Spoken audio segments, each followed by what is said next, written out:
l'ai dit tantôt, notre étude de ce matin, je l'ai voulu participative. Et de ce point de vue, j'ai requis l'autorisation de la part de mon pasteur qui m'a dit, oui, effectivement, étant donné le fait que il y a beaucoup d'absences, il y a beaucoup de vacanciers qui partent, qui reviennent pour l'instant, j'allais entamer l'étude sur la sécurité du croyant, et j'ai dit au pasteur, bon, à quoi ça sert d'entamer une étude comme celle-là, alors que tous les autres ne sont pas là. Et donc celle-là, cette étude-là, nous allons la voir à la rentrée, comme nous avons coutume de l'appeler, la rentrée au mois de septembre. Et je me suis entendu avec mon pasteur qui m'a dit, oui, non, ben, écoute, va sur l'épître de Pierre, comme tu as voulu le faire. Donc je l'ai voulu participative. Donc aujourd'hui, je ne vais pas, moi seul, tenir le crachoir en train de vous infecter mon venin. Nous allons tous participer et comprendre ce que Pierre, plutôt ce que l'apôtre Paul, ce que plutôt Pierre a voulu dire par ces passages bibliques. Mais je vais, pour que nous ayons tous la conscience de ce passage, je vais vous demander tous à ouvrir vos Bibles à la deuxième épître de Pierre. Nous allons lire tous ensemble à partir du verset 3 jusqu'au verset, est-ce que nous aurons le temps? Je ne pense pas. Lisons jusqu'au verset 15. On y va. Comme sa divine puissance nous a donné tout ce qui contribue à la vie et à la piété, au moyen de la connaissance de celui qui nous a appelés par sa propre gloire et par sa vertu, lesquels nous assurent de sa part les plus grandes et les plus précieuses promesses, afin que par elles, vous deveniez participants de la nature divine, en fuyant la corruption qui existe dans le monde par la convoitise. À cause de cela même, faites tous vos efforts pour joindre à votre foi la vertu, à la vertu, la science, à la science, la tempérance, à la tempérance, la patience, à la patience, la piété, à la piété, l'amour fraternel, à l'amour fraternel, la charité. Car si ces choses sont en vous, et y sont avec abondance, elles ne vous laisseront point oisifs ni stériles pour la connaissance de notre Seigneur Jésus-Christ. Mais celui en qui ces choses ne sont point est aveugle, il ne voit pas de loin, et il a mis en oubli la purification de ses anciens péchés. C'est pourquoi, frères, appliquez-vous d'autant plus à affermir votre vocation et votre élection, car en faisant cela, vous ne broncherez jamais. C'est ainsi, en effet, que l'entrée dans le royaume éternel de notre Seigneur et Sauveur Jésus-Christ vous sera pleinement accordée. Pour l'instant, restons-en là. C'est déjà beaucoup.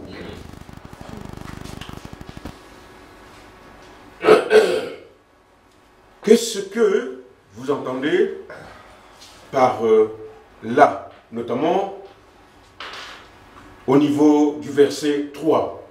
Que vous inspire le verset 3? Amy.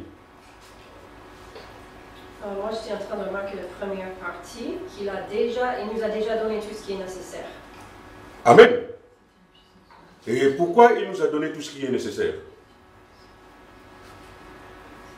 Ça nous assure de ses promesses déjà. Ça continue au verset 4. N'est-ce pas? Donc, comme sa divine puissance nous a donné tout ce qui contribue à la vie et à la piété, au moyen de la connaissance de celui qui nous a appelés par sa propre gloire et par sa vertu, virgule, pour l'instant je m'arrête là. Quand on parle de sa divine puissance, de qui s'agit-il? Oui. De Jésus. Amen. Amen. C'est de la divine puissance de Christ. qui nous a donné, attention, il y a un adverbe important, le mot tout, qui nous a donné tout ce qui contribue à la vie et à la piété. Il ne nous a pas donné ça à moitié. Le salut est donné pleinement. La vie éternelle est donnée pleinement aux chrétiens. Ce n'est pas à moitié. Si jamais ma soeur Vicky se fasse, je lui retire ma vie éternelle. Non. Tu vivras de toute éternité avec Christ. Quel que soit ce que tu peux faire. Ton salut est éternel. Quel que soit ce que tu peux faire. Et s'il a perdu la foi? Est-ce qu'un vrai chrétien né de nouveau peut perdre sa foi? On ne sait jamais. Un vrai chrétien né de nouveau, c'est vrai, il peut se tourner. Mais cela ne veut pas dire qu'il va perdre son salut. Mais qu'il s'attend à ce qu'il passe, nous passerons tous devant le tribunal de Christ. Il n'y a pas pire péché, comme nous le dit la Bible, que celui de tourner le dos à l'Esprit Saint de Dieu à partir du moment où tu es venu goûter au trésor et aux richesses, et que demain tu te mettes à tourner le dos contre eux. La Bible dit, le chien qui repart à son vomi vivra dans une situation pire que la première dans laquelle il avait toujours vécu. Mais cela ne t'efface pas de ton salut. Mais il dit qu'il y a un péché qui est unforgivable, sans pardon. C'est celui que je viens de ça, dire. Mais ça, je pense que si on absolument on rejette, on parle contre, donc c'est pas une question de se perdre un peu, mais vraiment prêcher et aller contre le Saint-Esprit. Je pense que c'est une exception. Je pense que the unforgivable sin, parce que c'est seulement par le Saint-Esprit on peut être lié avec Christ. Amen. On peut égarer comme une brebis. On peut, mais je pense aller contre. Je pense on ne peut pas faire ça. C'est pourquoi je dis, quand on est né réellement de nouveau et qu'on a goûté à Christ, mes bien-aimés frères et sœurs, je ne vois pas, je l'ai dit ici, il y a de cela 2 dimanches, à moins que Christ lui-même vienne me dire, Antoine, bon, je vous avais induit en erreur. Mais dans ce monde des humains là, quand je sais ce à quoi j'ai goûté, ce à quoi j'ai été appelé, je ne vois pas qu'est-ce qui peut me changer la vie. Oui, Lionel. Amen. Il peut tomber, hein. Il peut tomber. Il faut se relever rapidement et regarder Christ encore. Amen. Amen. Et donc, il y a aussi une phrase que j'aime bien, pour que nous le sachions tous. Il dit ceci. Comme sa divine puissance nous a donné tout ce qui contribue à la vie et à la piété au moyen de la connaissance de celui qui nous a appelés par sa propre gloire et par sa vertu. Qui nous a appelés? Qui nous a appelés, c'est Christ. N'est-ce pas? Ce n'est pas nous qui allons à Christ. C'est Christ qui vient à nous. C'est lui qui fait le premier pas. Et il n'a pas choisi n'importe qui. Vous avez vu que lorsqu'il a commencé à collecter ses disciples, qui sont devenus des apôtres par la suite, et pourtant, quand il a dit à Jean ou bien André, viens, suis-moi, mais il y a son père qui était là dans la barque aussi. Mais il n'a pas dit à son père, toi aussi viens. Il a dit à Jean, à André, viens. Il a dit à Matthieu, viens. N'est-ce pas? Il n'a pas choisi n'importe qui. C'est comme nous. L'appel est donné à tout le monde. Mais qui c'est qui écoute l'appel? Qui c'est qui entend l'appel? Qui c'est qui suit Christ par la suite? Jean pouvait quand Christ lui a dit, viens, abandonne tout ça, viens avec moi. Jean pouvait dire, oh, qu'est-ce qu'il me raconte celui-là aussi? Je ne viens pas avec toi. Mais il n'a pas bronché, il a tout abandonné pour suivre Christ. Donc, je voulais simplement faire ressortir le fait que vous n'êtes pas, sinon nous ne sommes pas là, par le fait du hasard. Le hasard n'existe pas. Nous avons été appelés, on a entendu, on a suivi. Oui, Amy, tu veux parler? Ouais, je veux dire mes fils qui s'éteignent. Non, moi quand j'ai vu que tu me faisais ça, je me dis, ah, c'est à moi finalement que... C'était à mon fils. Ah, d'accord. D'accord. Donc, ce n'est pas pour rien. Nous sommes des élus de Dieu. Nous avons été appelés par Dieu lui-même.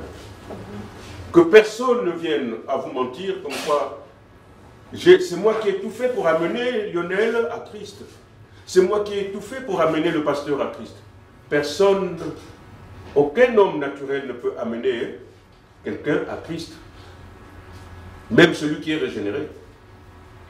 Tout ce que nous savons faire, c'est confesser la parole de Dieu.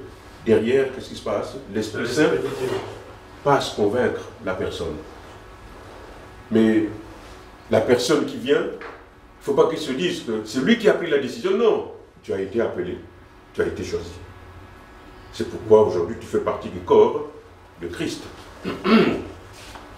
Pasteur, tu avais quelque chose à dire? Tout a été dit. Amen.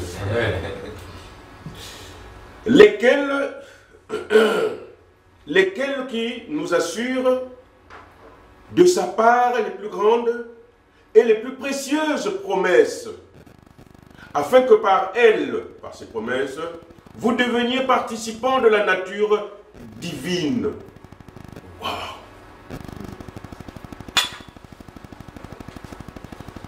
C'est pas pour rien qu'il nous donne tout. Pourquoi il nous donne tout? C'est pour nous donner, pour nous permettre d'accéder à la vérité, à la connaissance.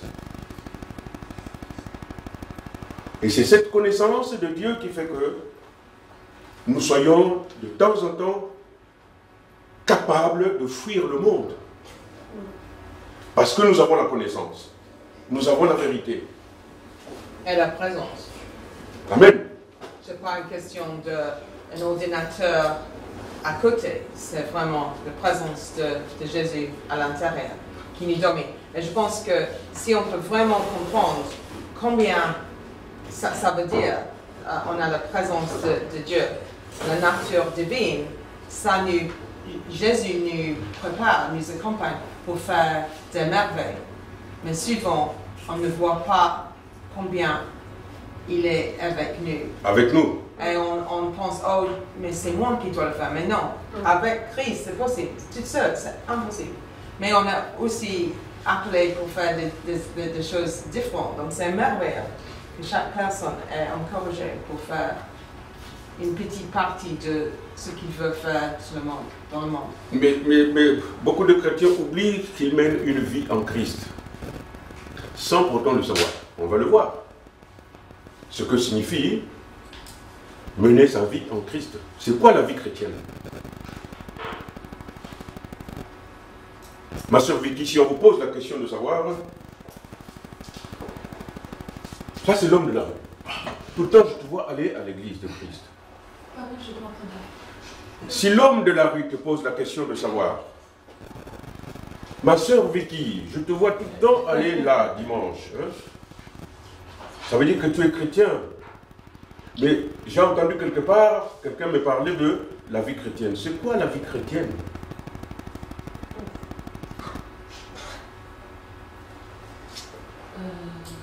Je crois qu'il est prêt à sauver sa maman.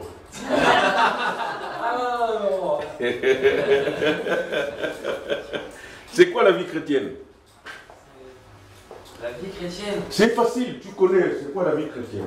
C'est de vivre avec Jésus. Amen. Amen. Et comment on fait de vivre avec Jésus?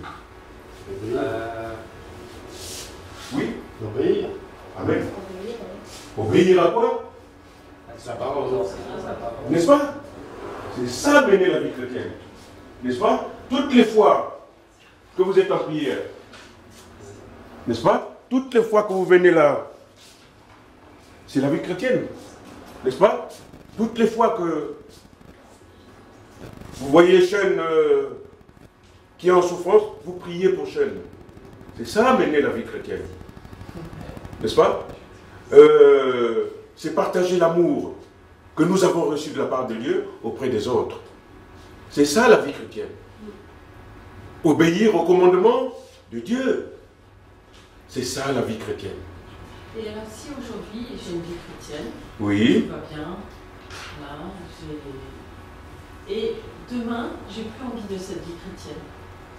T'es sauvé. Nous venons Si de... demain je change du tout au tout. Oui.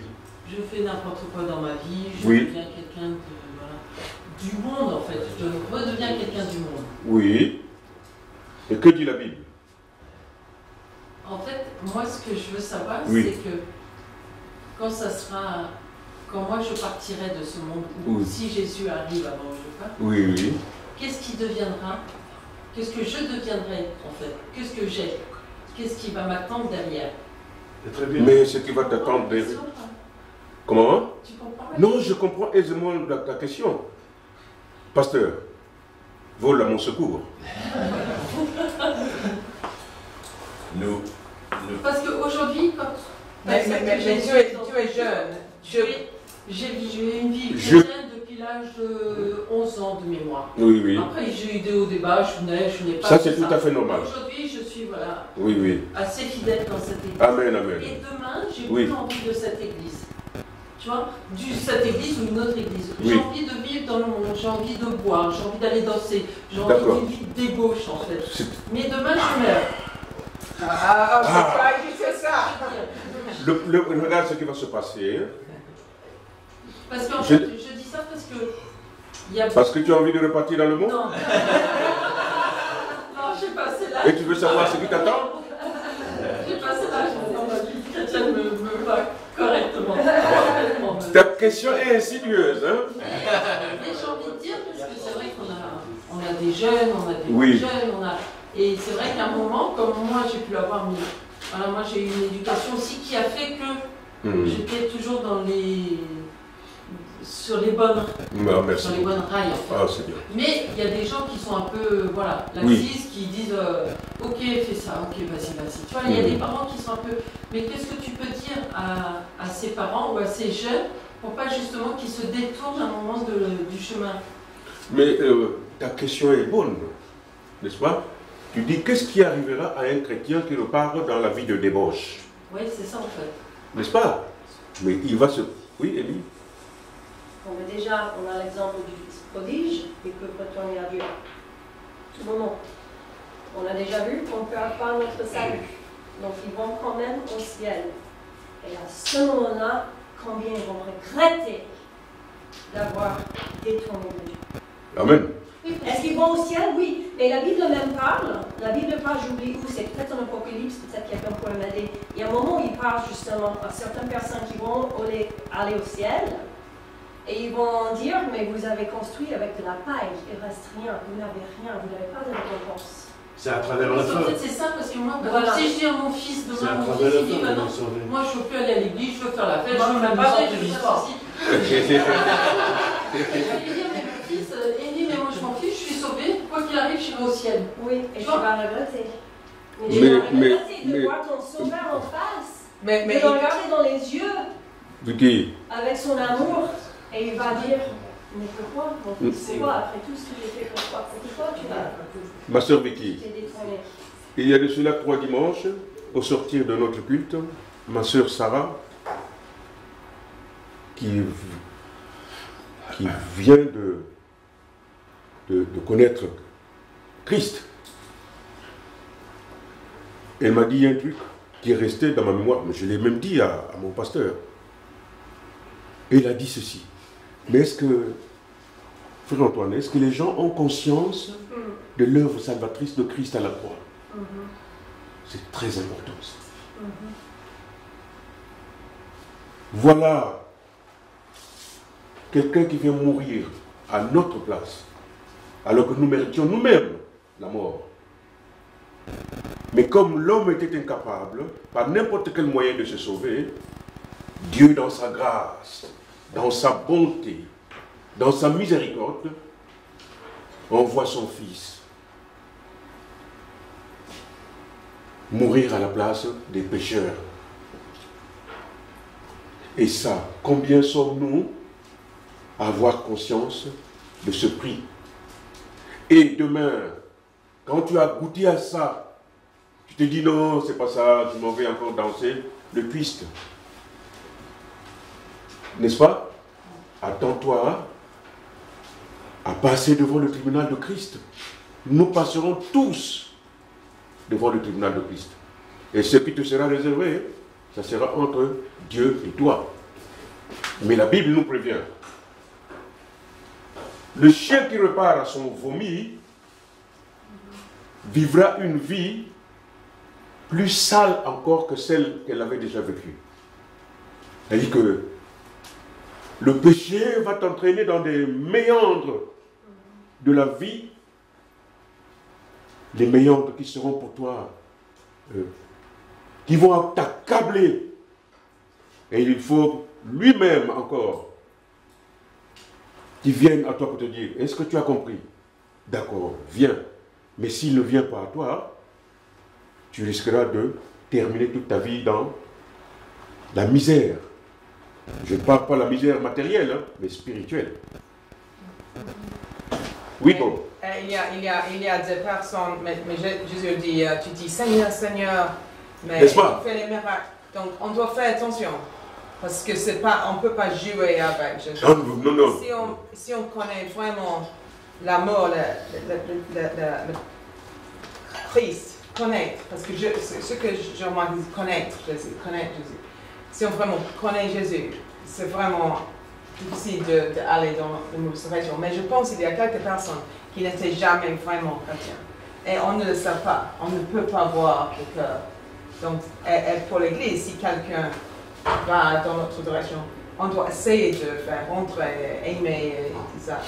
Parce qu'on ne sait pas. Il y a des personnes qui peut-être ne sont pas chrétiennes. N'est-ce pas? Donc, tout le monde doit venir. Roberto, attends, pas sur moi. Oui. Je voulais dire une chose, c'est-à-dire qu'à travers qu'on est chrétien et qu'on va dans la débauche complètement et que Dieu nous fait rappeler certaines choses des fois. Bien sûr. Surtout la débauche que nous vivons. Donc là-dessus, moi je travaillais en équipe et je n'étais pas souvent à l'église. Je veux dire que je ne vais pas faire et il y a certaines choses, je ressentais que le Seigneur disait, c'est pas ton chemin.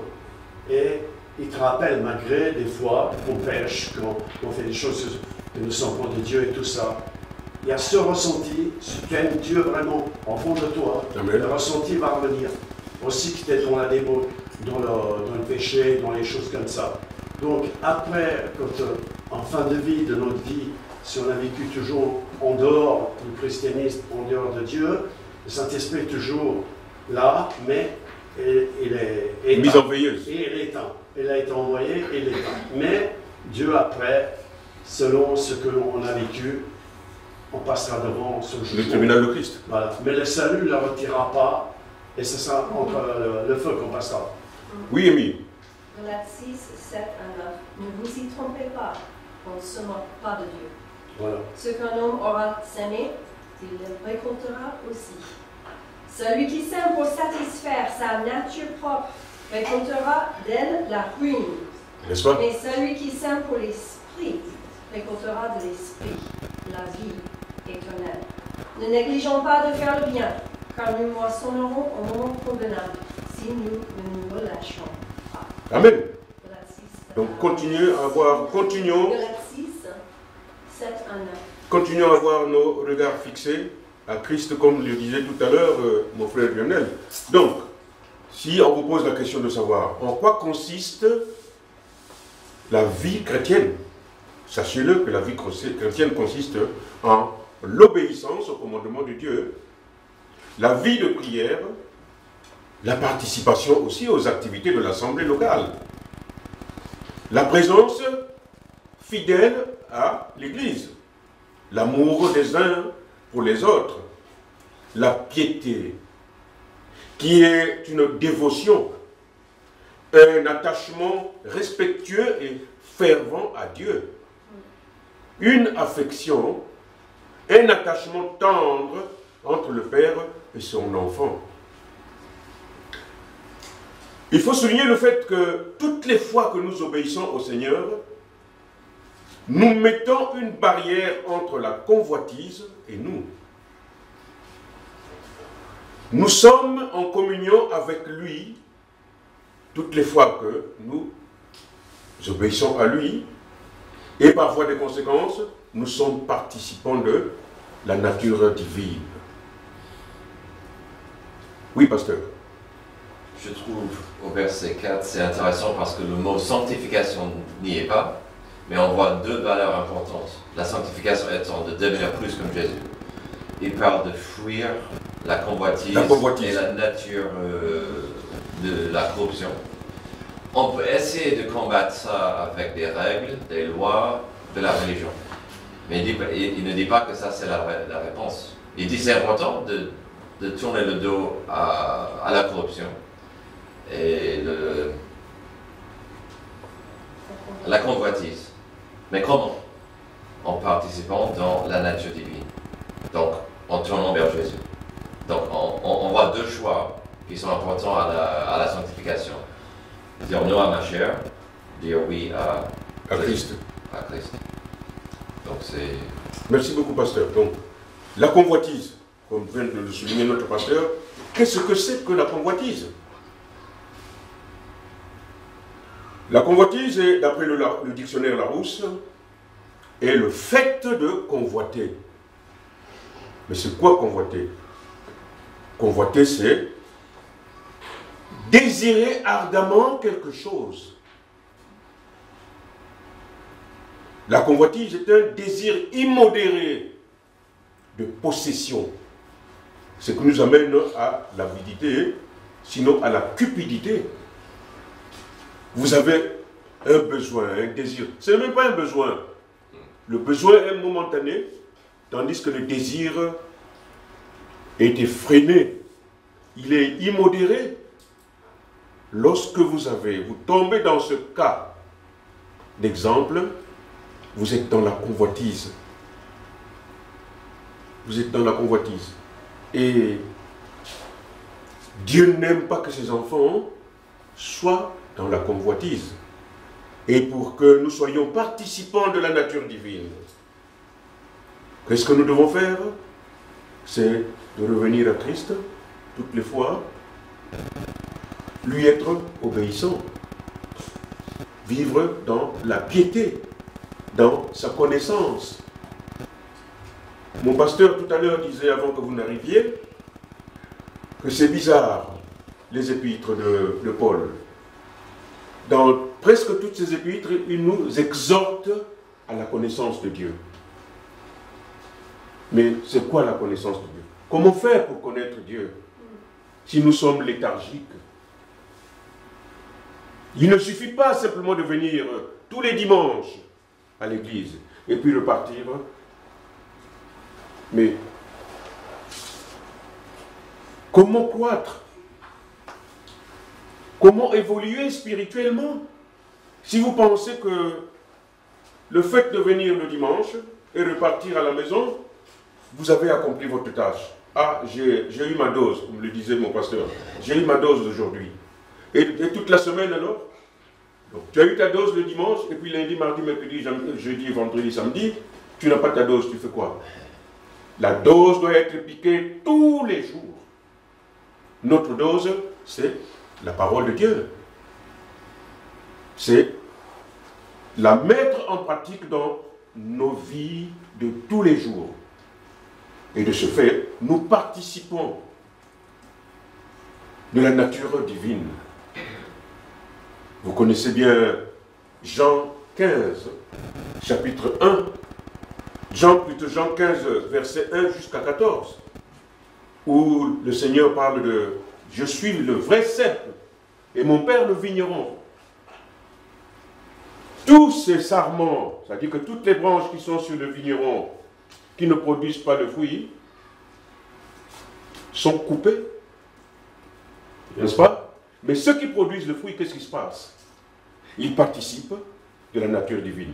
Puisqu'ils sont sur moi, ils bénéficient de ma sève, qui les fait grandir, ils produisent le fruit. Vous connaissez les fruits de l'esprit, qui sont dans Galates 22.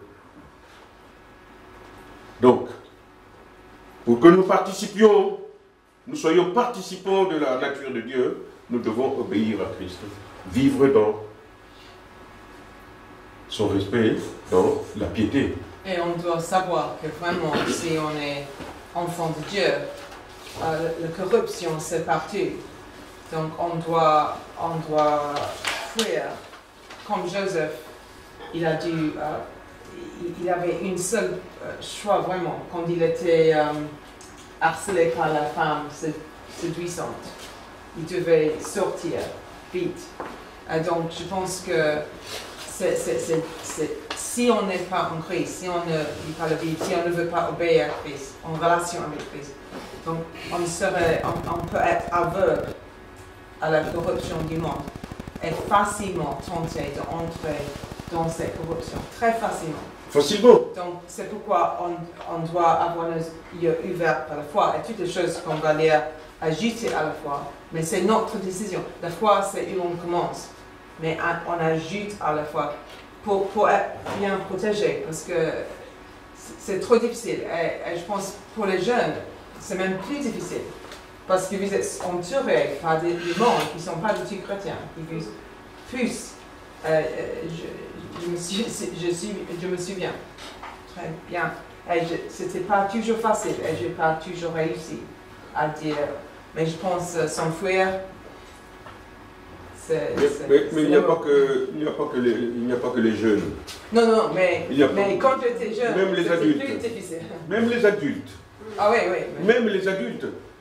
C'est pourquoi je nous exhorte, je ne dis pas que je vous exhorte, je nous exhorte, y compris moi-même, n'est-ce pas, à rechercher la face de Dieu. Comment la recherche-t-on? Là-dedans. N'ayons pas honte, ne soyons pas orgueilleux pour venir voir Robert. Robert, ce que tu as dit là m'intéresse. Comment? Explique-moi. Vicky, pasteur, j'ai lu un passage. Je n'ai pas bien compris. Est-ce que tu peux me l'expliquer? N'est-ce pas? Et cela nous permet de grandir, de connaître la voie que nous avons, non plutôt, la voie dans laquelle nous avons été appelés. Amen. Merci de m'avoir supporté.